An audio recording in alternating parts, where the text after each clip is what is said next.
இன்றைக்கி அனிஜூஸ் கிச்சனில் என்ன வீடியோ பார்க்க போகிறோம் அப்படின்னா வாழைப்பூ பொரியல் தான் நம்ம பார்க்க போகிறோம். இது என்னடா வாழைப்பூ பொரியல் தானே அப்படின்னு சொல்லுவீங்க இல்லையா?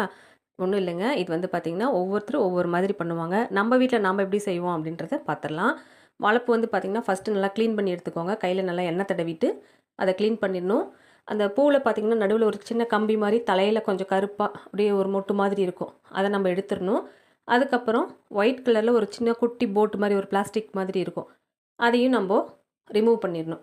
ரெண்டையும் எடுத்துட்டு நல்லா நம்ம என்ன பண்ணணும், ஃபைனாக கட் பண்ணிக்கணும். நீங்கள் வாஷ் பண்ணுறதா இருந்தால் சும்மா லைட்டாக ஒரு வாஷ் பண்ணிவிட்டு நம்ம கட் பண்ணிக்கலாம். அதில் தூசி மண்ணெல்லாம் எதுவும் இருக்காது, நீட்டாக தான் இருக்கும். சும்மா ஒரு அலசிட்டு அதை வந்து நம்ம நல்லா ஃபைனாக கட் பண்ணி எடுத்துக்கலாம்.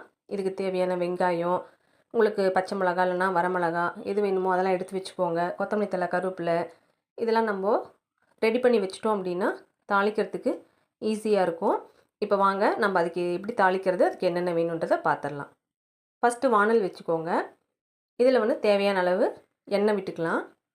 இது கூட கடலப்பருப்பு ஒரு ஸ்பூன், உளுத்தம்பருப்பு ஒரு ஸ்பூன் போட்டுக்கலாம். போட்டுட்டு கொஞ்சம் செவந்ததுக்கப்புறமா கடுகு போட்டுடலாம். அது நல்லா பொரியட்டும். கூடவே கருவேப்பிலை அதுவும் போட்டு நல்லா வதக்கிட்டு வரமிளகாய் காரத்துக்கு போட்டுக்கலாம். உங்களுக்கு பச்சை மிளகாய் வேணுன்னா கூட நீங்கள் ஆட் பண்ணிக்கலாம். இப்போது நல்லா ஃபைனாக கட் பண்ண சின்ன வெங்காயம் இல்லைன்னா பெரிய வெங்காயம் இதில் கூட போட்டுட்டு நல்லா வதக்கிக்கோங்க.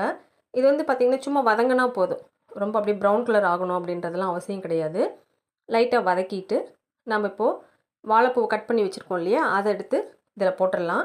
இப்போ இந்த வாழைப்பூ வந்து பார்த்திங்க அப்படின்னா நீங்கள் மோர்லேயோ இல்லை அரிசி கழுவுன தண்ணியிலையோ போட்டிங்க அப்படின்னா கருத்து போகாது. இந்த டைம் அதில் போட்டதுக்கப்புறமா கொஞ்சமாக உப்புத்தூள், பெருங்காயத்தூள், மஞ்சத்தூள் இதெல்லாம் போட்டுட்டு நல்லா வதக்கிக்கோங்க. ரொம்ப நேரம் வதக்கணும்னு அவசியம் இல்லை. சும்மா அந்த எல்லாம் போட்டோம் இல்லையா, அதெல்லாம் கலங்குற அளவுக்கு சும்மா லைட்டாக வதக்குனிங்கன்னா போதும். அதுக்கப்புறமா தேவையான அளவு நம்ம தண்ணி கொஞ்சம் விடணும். இந்த சமயத்தில் நம்ம கடலப்பருப்பு இல்லை அப்படின்னா பாசிப்பருப்பு, உங்களுக்கு எந்த பருப்பு வேணுமோ அதை போட்டுட்டு நீங்கள் என்ன பண்ணணும், வேக வச்சிடணும். நல்லா கொஞ்சம் ஒரு 2-3 விசில் கொடுத்து நல்லா வேக வச்சுட்டு இந்த சமயத்தில் வேக வச்ச பருப்பை ஆட் பண்ணிடலாம். கூடவே தேவையான அளவு தண்ணி கொஞ்சமாக விட்டுருங்க. இல்லை இந்த பருப்பு வேக வச்ச தண்ணி இருந்தாலும் பரவாயில்ல, அதை எடுத்து இதில் ஊற்றிடுங்க. அதுக்கப்புறமா ஒரு 5-6 பல்லு பூண்டு எடுத்துக்கோங்க. நல்லா தட்டிடுங்க.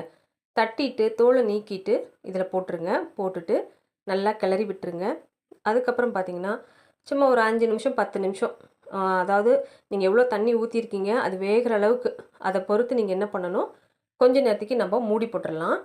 ரொம்ப நேரம் வேக விட்டுறாதீங்க, ஓரளவு வேக விட்டுடலாம்.